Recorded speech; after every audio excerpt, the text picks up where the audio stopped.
Welcome back to our Purpose Story podcast. We're so excited to have a new guest on to share her purpose journey and story with us today. First of all, just want to say a big warm welcome. Thank you for joining us, Elena. Thank you so much for having me. Lovely to have the conversation with you. Absolutely. So, super quick question. Where in the world are you? I am in Sydney, Australia. Beautiful. All right. And now, my favorite question to ask. I want you to take us back to the beginning of your journey, your first aha moments, and lead us all the way up today. Just share your purpose story, and the stage is yours. Thank you so much for having me and having this opportunity to tell my story.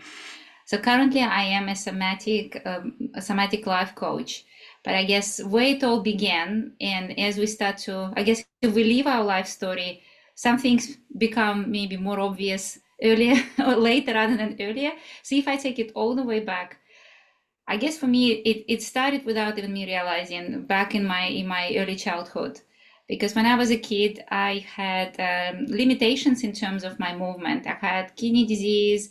I had developed scoliosis because of that, because I wasn't really allowed to do a lot in terms of movement. So that kind of exacerbated my the way I felt about my body has been a little bit kind of we lived together but more of alongside each other. So I think I had developed that a little bit of a disconnection with my body overall.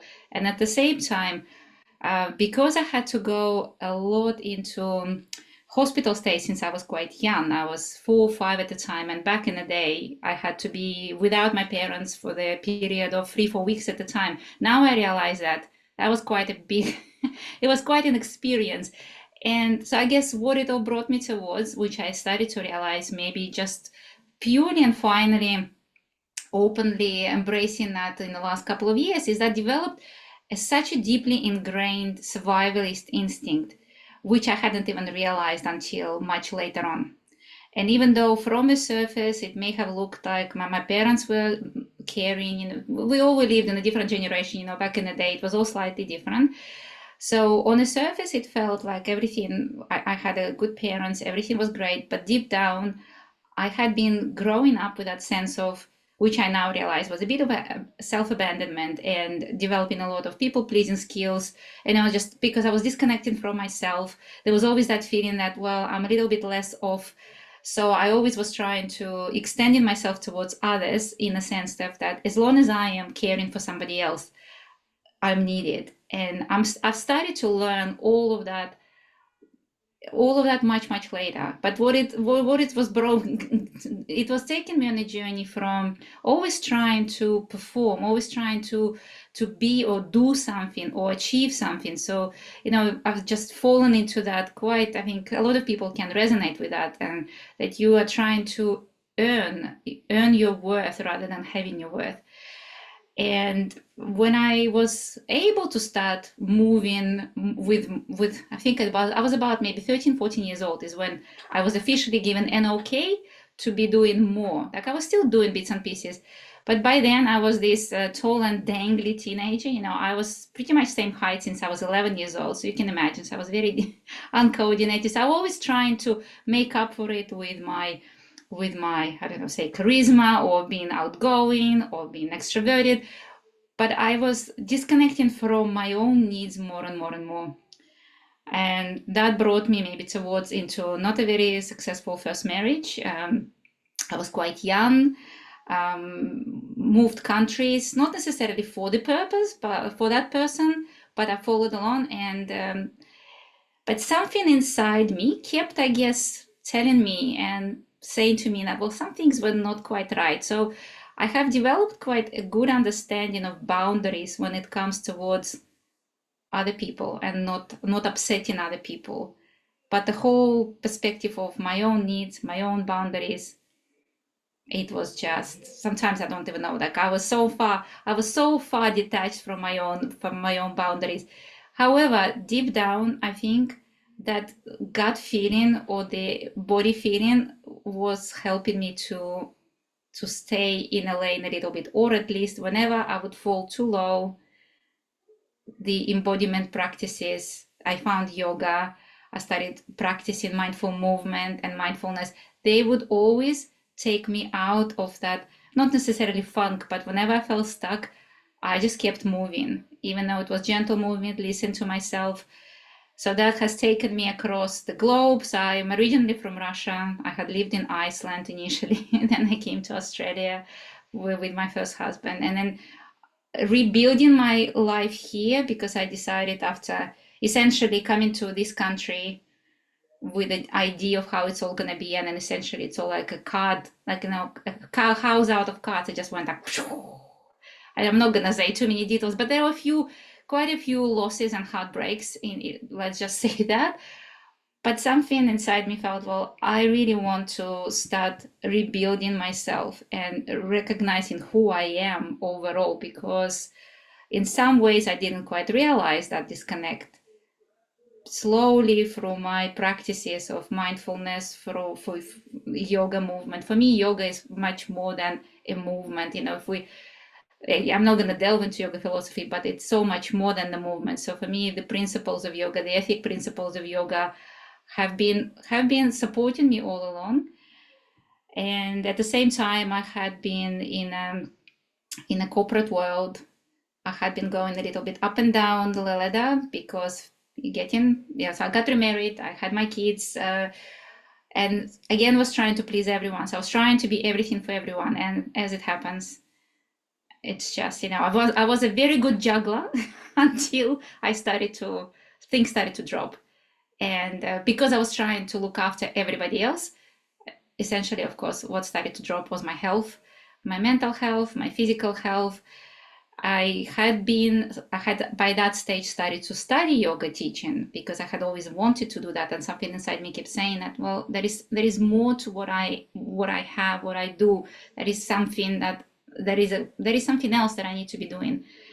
So I left corporate world eventually and started my yoga business, but also not realizing, because as I was this highly functioning, performing person, forget about burnout, let's build a business. So I needed to really embrace the fact that disconnection happened again. And you cannot really build anything meaningful without looking after our needs, especially something that I was trying to create, you know, mindfulness, mindful movement. So I was teaching something that I wasn't preaching. And I had to have a really close look, really take a good inventory of everything that I was doing, dig deep into my own journey, layer after layer after layer, until I went to, like, I realized all of the things that had been stored from the past, and understanding that nothing has to exclude the other. So some things that happen to us, we can always learn from them and then move on. So eventually, through working with children in kids yoga and mindfulness mentoring, it started to finally bring me towards the coaching part of it and the counseling part of it. And you know what, when I look back, when I was very young and back from my teenage years, whenever people would ask me what I wanted to do, I just always said, I want to work with people in many cultures. I want to understand their languages. I speak multiple languages because I always wanted to understand people. I wanted to understand how they communicate and to be able to support them. So back in the day, of course, I thought, well, international business. I did that study. But now I feel like everything was bringing me towards what I'm doing right now, which is essentially supporting people on their own journey, connecting the dots, bringing them together, mind body connection, for them to enjoy life more, for them to find that beautiful connection when you are living from the point of thriving and not surviving. And I can not necessarily proudly, but also humbly say that right now I am living from a point of thriving.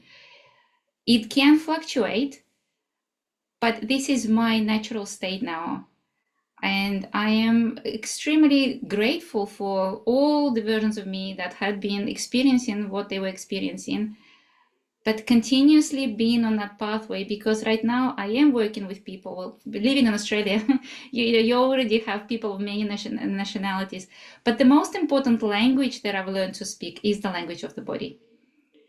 And bringing everything into my coaching now, it's It's just finding that way for somebody else to connect to their own, using my own experience in a sense of, because I'm grateful for all of my kind of health shortcomings in a way, because I've learned so much about working with the body rather than making the body work, and building that compassion towards my own body, that now I can support others on that journey. Because once you connect, it's just so amazing and beautiful, and life is meant to be lived, life is meant to be experienced, and I just want to bring that towards everybody.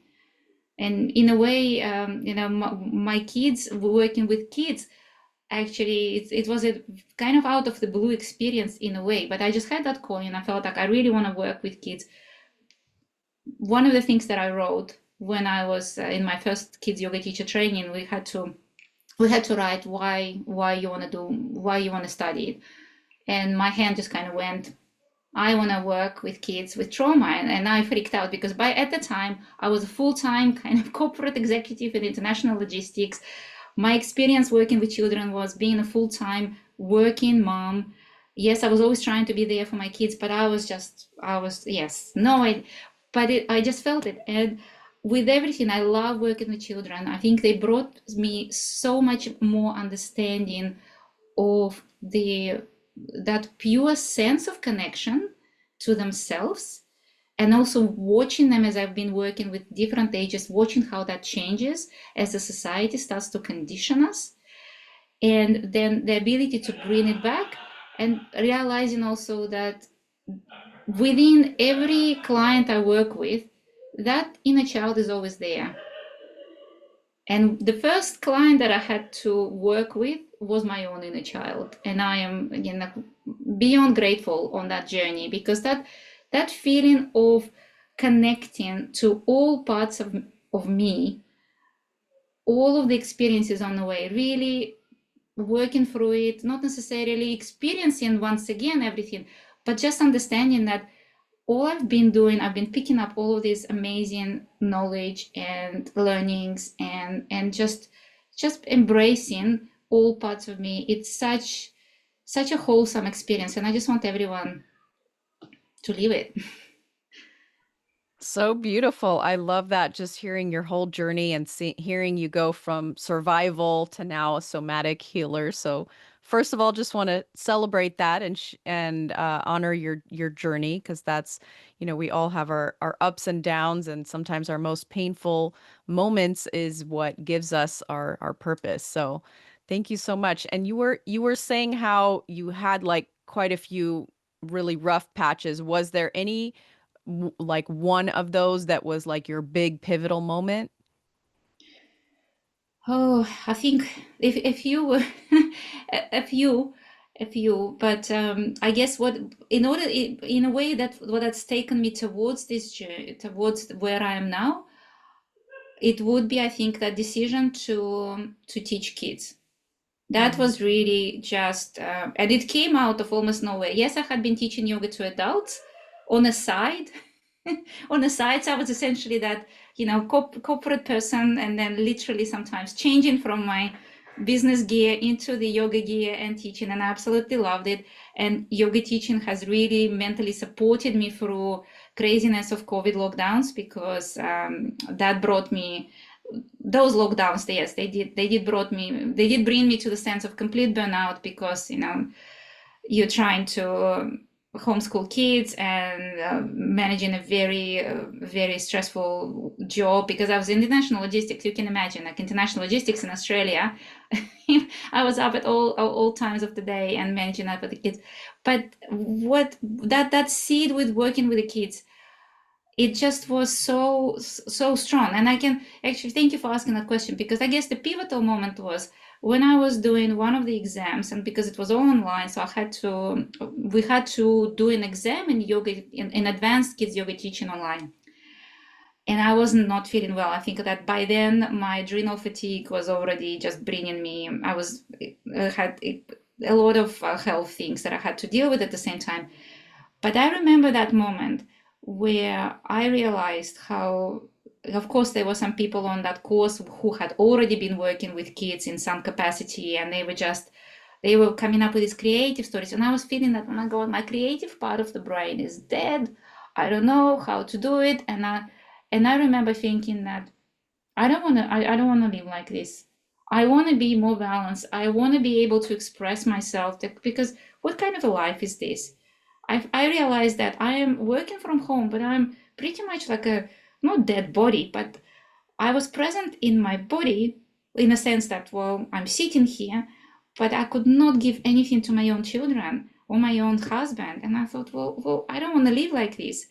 And realization that when you work with children, I use that analogy. I work like that now everywhere. I became much more playful overall when I teach adults, when I work with my coaching clients, because you cannot fake it. Because when I was teaching yoga to adults still in a corporate, sometimes I faked it because I would have super stressful day. But then, because with adults at that point in that environment, they know why they're there. But with children, you need to hold space, and they sense it. You cannot fake your energy with the kids. And I thought, I want to be 100% present there. I need to, and I guess deep down, I also felt like, well, this is what I want to explore, because when we were doing our studies, they were so much fun to have fun and just let your hair loose and so I guess to now put it into perspective, I felt that really defining moment that thriving is possible, not just as a sometimes and I earned it thing. No, this is how I want to live, and this is exactly how I live right now. It doesn't require much. Sometimes it's just about, like, when I tell my clients, and I guess I sometimes say, like, I want to start a thrivolution. I want everyone to start thriving, because if, in a sense, sometimes all it takes for us to shift from survival to thrival is the amount of energy we have, is that consistent self-care, which I'm trying to kind of bring back as a not some indulgent word or overused word, because these days sometimes self-care just becomes some sort of a word that's used too much, in a way like mindfulness sometimes being used to be too much. But if we just bring that normality back towards it, because caring for another person, that's fine. We are nice people if we care for someone else. What's wrong? Why is it become so different if we put the word self in front of it? Why does it become some sort of a dirty word in a way? You know what I mean? It should be absolutely normal. We need to look after ourselves, and I truly believe that sometimes that's all it takes. It's just Mm-hmm. consistent little self-care. Fill your cup, and then you are above the water, and then you can actually look at things from a different perspective. Because sometimes when somebody is extremely depleted, say in coaching, I always start with self-care, because I say, well, how otherwise? It's not even a chance that this person will not be able to look at things in a positive way, or at least, open-minded way. They need to be in that minimal state. I don't even know. Sometimes I feel like, well, maybe we should find a bare minimum, bare minimum to thrive. And it's not something that you need to earn or do some sort of special retreats. Like, there's nothing wrong with that, but it's just important for me to give tools of daily return to thrive. And that's kind of, I guess, that's why the name of my coaching framework is Grow, Embody, Thrive. But the thrive is not there. Sometimes I feel like it's there at the end. It's not necessarily at the end, but because when we start working with clients, we normally work through the growth stage, because challenges, they always come up in a way first. They bring you towards that, let's do something about it. But then as you start to work through the body, connect with the body, it doesn't necessarily have to involve yoga. I always say, it doesn't have to be yoga, as long as yoga in a sense of yoga poses. As long as you move mindfully, as long as you practice in that mindful self-care, which could be laughing with a friend, or laughing with your child, or sharing a cup of tea or coffee with your partner, it's all part of it. That's it. And we're back to that thriving mode. I ready for love next that. growth. The thriving, it could be like thrivacation. You need to take a thrivacation. You were Well, saying that's like it. But how take about, yes, that's right. But vacation. let's Yeah. maybe make it because you know how they now say you have a staycation. Well, Mm-hmm. why can't we have a fry vacation? As in, you don't need to go anywhere. You Yeah. just tap in.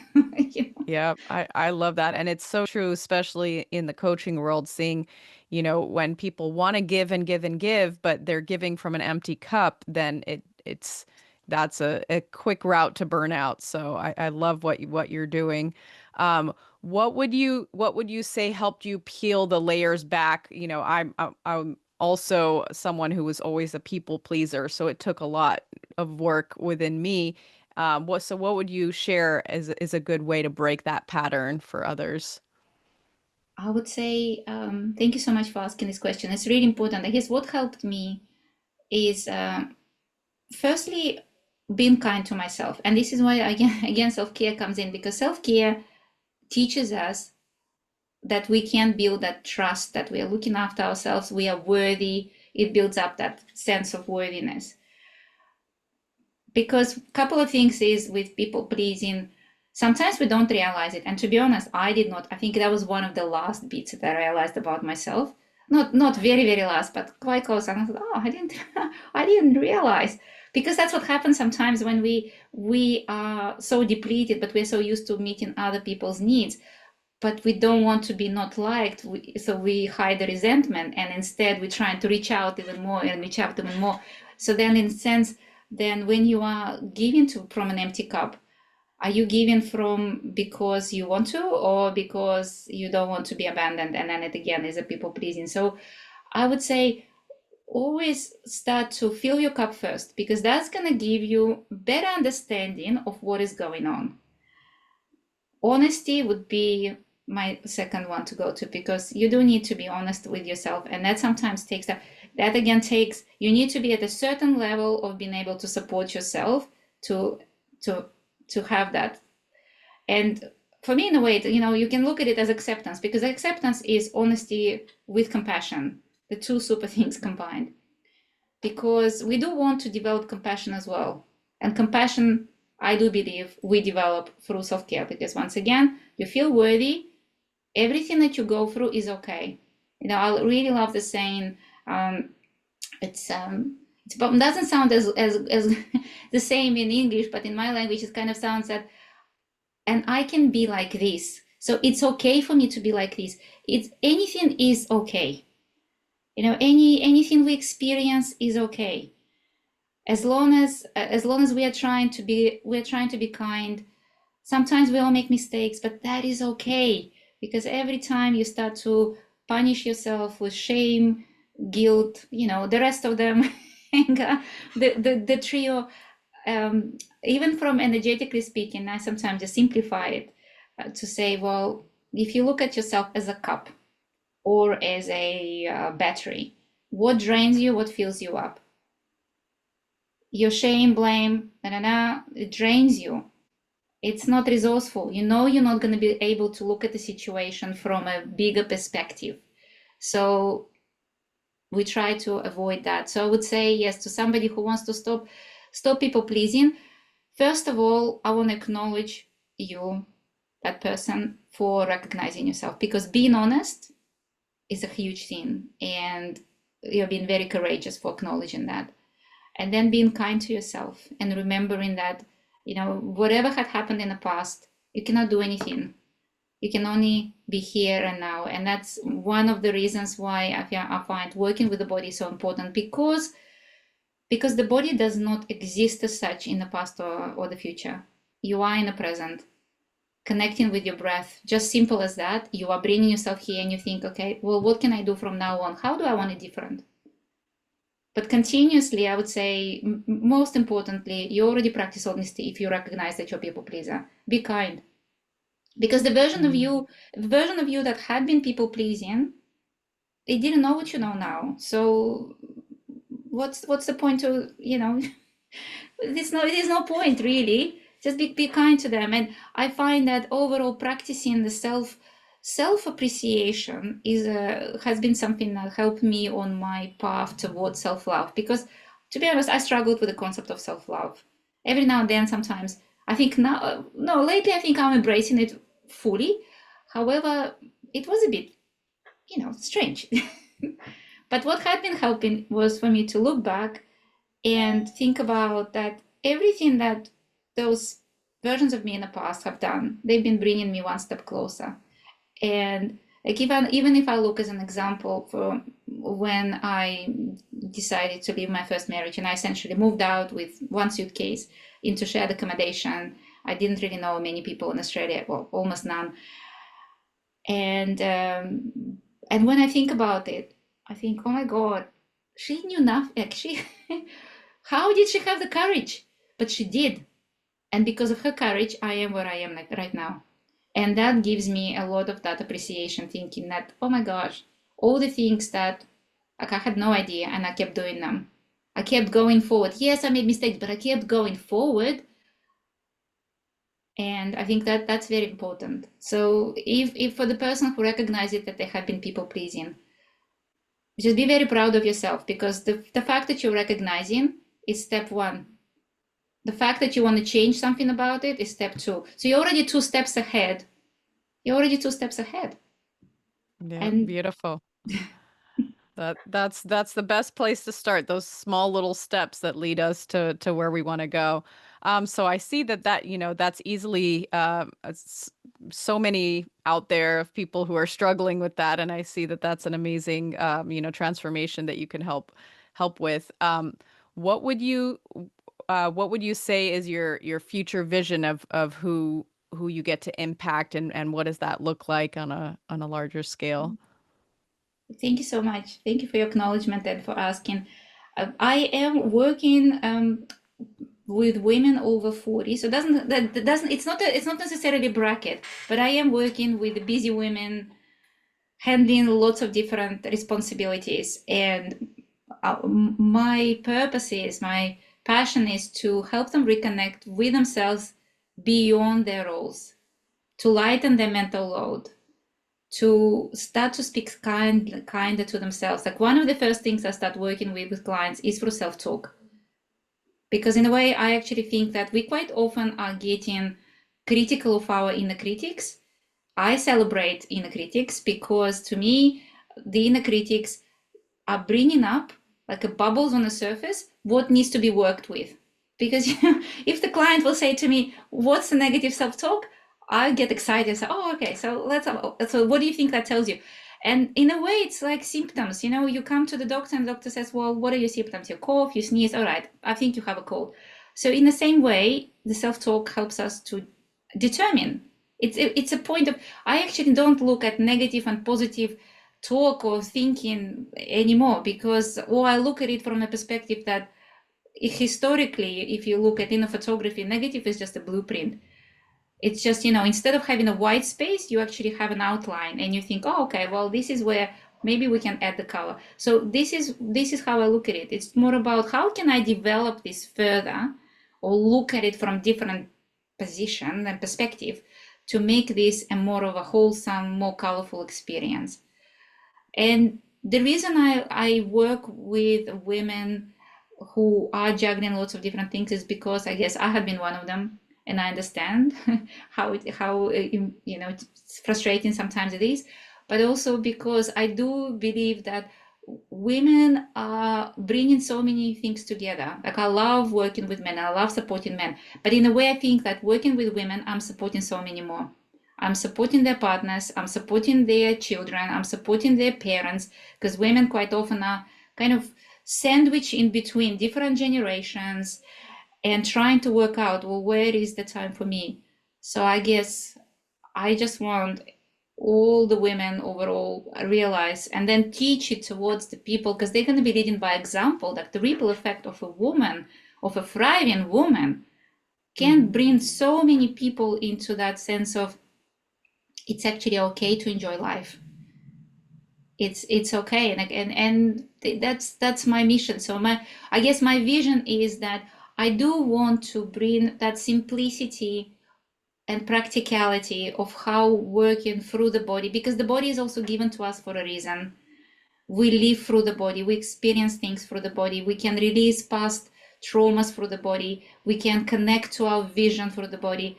So I just want to make it very easy, very practical. So then I guess in a kind of idealistic world, but why not? Yeah, that's my way to make a world a better place, because if I start working with, if I support people this way and it creates ripple effects, well, everybody's winning. That's how I that's how I look at it. Absolutely. Beautiful. So what is the best way someone can reach out to you? What is the easiest way to get in touch with you? I guess the one of the easiest ways are from my Instagram or Facebook profile.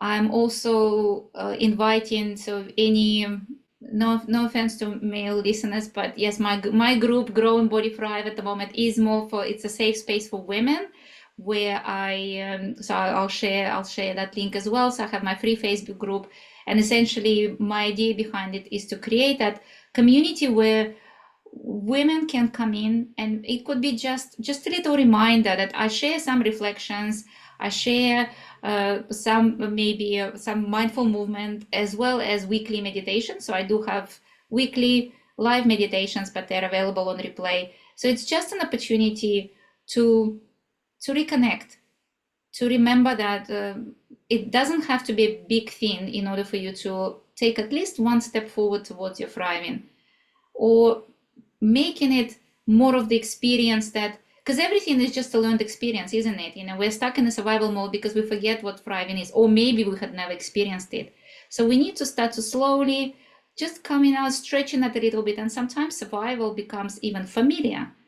So I just want to create that environment and maintain that environment where women can be part of, and be reminded that thriving is okay. I want them to find that thriving woman within them.